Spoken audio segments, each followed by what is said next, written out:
What's going on, guys? Xavier Cotto here, coming back at you again with some more picks this week. Finally made it to the divisional.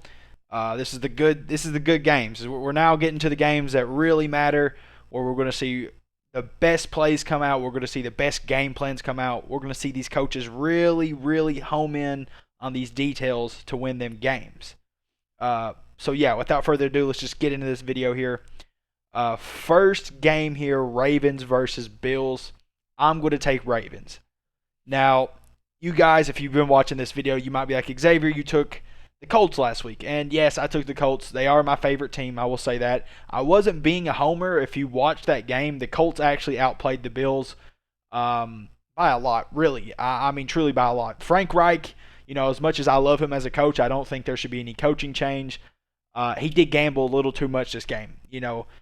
We missed out. I think we left 13 points on the board versus the Bills. We lost by 3. You can't leave 13 points on the board in a playoff game. That's just not how it works. You're never going to come away with a victory like that.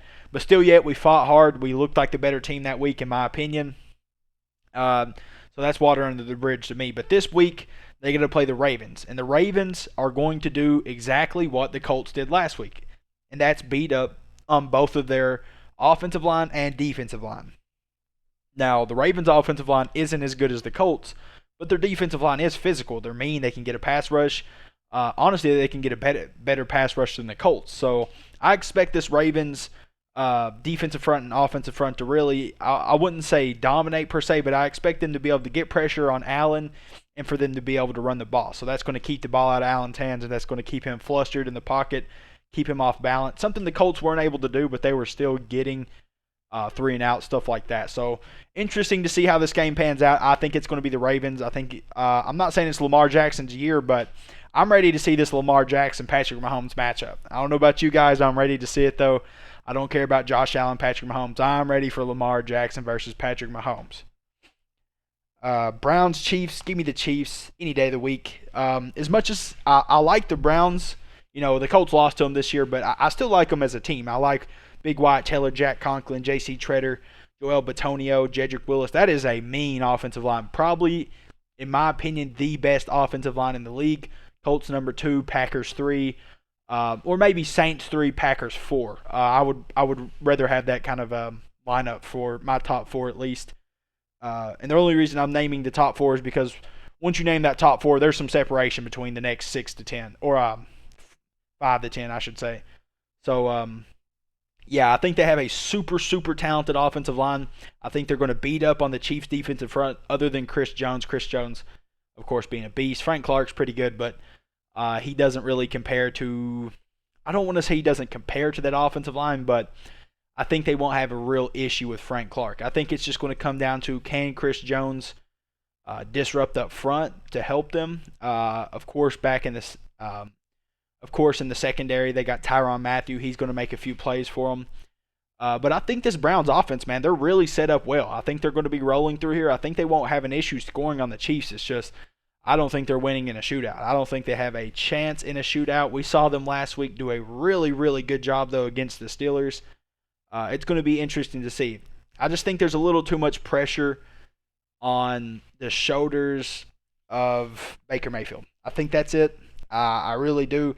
No hate on Baker Mayfield. I love Baker Mayfield as a competitor, but when it comes to versing Patrick Mahomes and the Chiefs, you got to have that little bit extra. You just got to have that, legendary X factor to you, and that's something Patrick Mahomes has. He can just roll out 70 yards on a dime. You know how Patrick Mahomes is. Baker Mayfield's not there yet. Maybe in another year, maybe in a couple of years, I'd put him in that category, but until I see a little bit more, I can't bet against Patrick Mahomes in this game. Now, Buccaneers Saints, this is going to be a really interesting one. Going to be a really interesting one because, the Buccaneers, I've been saying all year they're not that team. They're not the Super Bowl contender. I really don't think they are. I think whoever comes out of the AFC wins it this year, whether it's the Ravens, Bills, Chiefs, Browns, whoever it is. I think if any of them teams right there play whoever wins on this right side, they're going to win the Super Bowl. Now, but this game is a very weird one. We've seen the Saints demolish the Buccaneers this year. I mean, just completely decimate them. But I don't think Bruce Arians is going to let that happen again. I think this is going to be a much more competitive game. Again, this Buccaneers defense, they send a lot of pressure. They have probably the best linebacker core in the league any day of the week. It's just, can they get pressure on Drew Brees? Can they get through the Saints star-studded offensive line? Can they disrupt this offense somehow? Because offensively, they should be able to do a fairly decent job, but we've seen them struggle a lot against good defenses. Kind of time and time again this season. That's the one knock I've had on them. And it's like every time they play good defense, it comes true. They struggle. They struggle horribly. And why is that? Why are they struggling so much against good defenses when they probably have the best receiving core in the league, and they have Tom Brady, and they have a good running back core, and they have a good offensive line? So it doesn't make sense to me. This Buccaneers team is really, really talented, but just always struggles against good defenses. We'll see. I'm going to pick Saints in this one. I could be wrong. The way the Buccaneers have been playing recently, I don't want to call them non-contenders because, hey, they're in the divisional, even if it is in the NFC this year. So anything can happen. But still yet, I don't like their odds against the Saints, and I don't like their odds against the Rams either. The Packers, on the other hand, yes, they could. The Packers' defense is really kind of just discombobulated. They just don't look good, and if they have to play a good offense in the Buccaneers, I don't think it would end very well for them.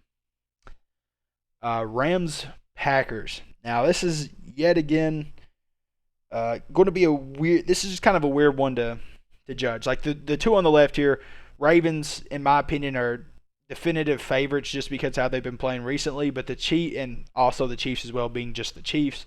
But the two games on the right, they're kind of hard to guess. Because just with how the Buccaneers have played, how they've looked also during the season, makes me lean towards the Saints. But in this game, I don't know who to pick here, the Rams or the Packers. A lot of people were telling me that the Seahawks were going to beat the Rams, and I was like, no. I picked the Rams last week. I know who the Rams are. I know who Sean McVay is. I know what kind of game plan he's going to come in here with, and he's going to disrupt.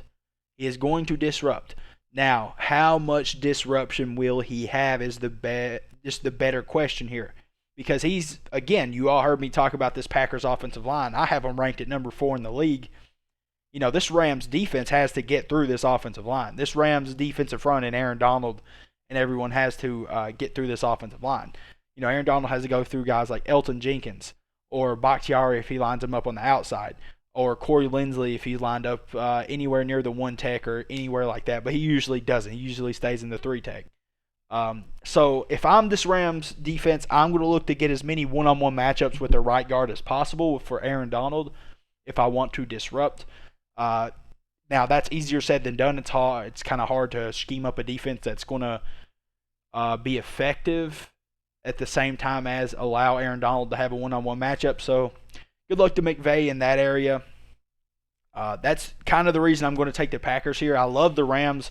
I love what the Rams do. I love their defense. Sean McVay is just a mastermind, but I just don't think they have what it takes offensively to keep up with the Packers because they will not get as much pressure as they did in the Seahawks game. They will not be able to play that same style.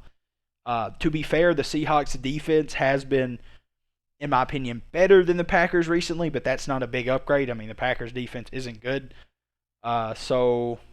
Yeah, it's just comparatively here, I think the Seahawks did have a better defense. The Rams, I'm not saying struggled that game, but they didn't look good. They didn't look great, on offense. But this game, I think they will have a little bit easier of a time, but I think they'll have a much, much more difficult time trying to defend this star-studded Packer offense.